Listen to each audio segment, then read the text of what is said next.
Hello, I'm 7 First Alert meteorologist Hallie Vogel. What a gorgeous weekend we've had, warm and dry. We're going to continue that into the overnight too, so pretty mild. And then changes come our way tomorrow, the chance for showers and storms, more humidity, all arriving tomorrow.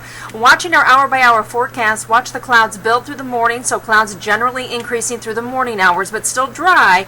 And then any time after about noon, we start to see the chance for rain. Of course, that rain becomes heavier, steadier, and more widespread as the day wears on, especially after 4 or 5 o'clock. And then it starts to push out early Tuesday morning. We get a little bit of a dry slot, but more showers return Tuesday afternoon. Temperatures tonight, 67 for a low, near 80 for a high tomorrow, and then we'll stay in the mid-70s for Tuesday and Wednesday, so a little bit cooler, and then temperatures climb back to near 80 by the end of the week. Right now, next weekend looks beautiful, dry with temperatures near 80. Thank you for clicking on WXYZ.com. Hope you have a great night.